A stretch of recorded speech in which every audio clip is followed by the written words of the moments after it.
Here's what we know right now. We are 67 hours into the wrath of Hurricane Harvey, and no end is in sight for almost 13 million people in the storm's wake and the storm's path.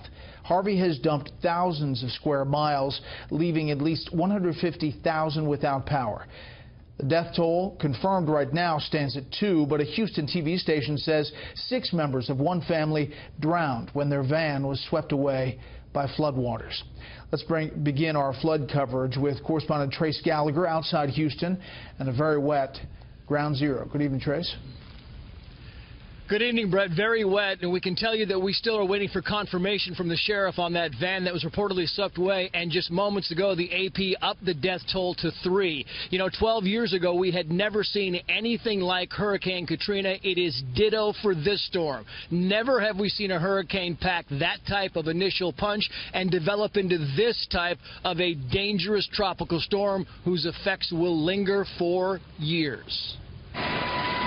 The numbers unimaginable in their scope. In Texas alone, up to 50 counties are being told to expect up to 50 inches of rain by Thursday. 2 feet has fallen in the Houston area since the weekend. In all, Harvey so far has produced 9 trillion gallons of water. With the catastrophic flooding and mandatory evacuations, officials in Houston say the situation remains very dangerous as they prioritize rescues. Especially seniors, those with disabilities, those in life-threatening situations.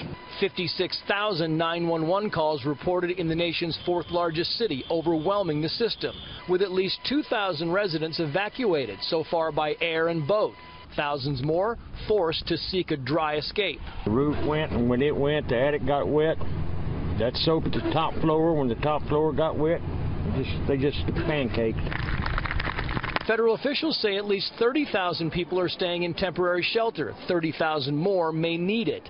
This facility inside Houston's downtown convention center could soon approach capacity. I plan on staying here for the time they let us stay here 4 or 5 days so the rain stops and then go home. To protect the city center long term, 2 area reservoirs released more water. Adding to the chaos, a sad reality. With the rains come the vultures. We've had 4 people that tried to loot and they were arrested. Folks move in from around other states and even other cities and other regions to come in and loot and create problems. It's a scene played out across Texas in communities big and small. Stranded residents on roofs, cars, trees. We're still breathing, but it humbled us.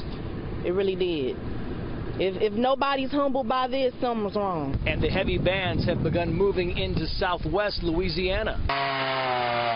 With some coastal areas like Corpus Christi just beginning the massive cleanup, officials estimate some 450,000 people may require federal disaster assistance. We'll get through this, and the federal government will be there for the long haul to help rebuild Texas and all the affected areas.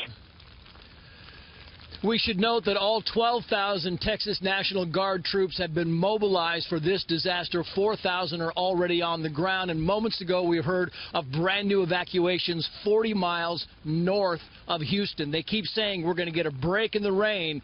So far, we have not seen it. Brett. Trace Gallagher in Houston. Trace, thank you.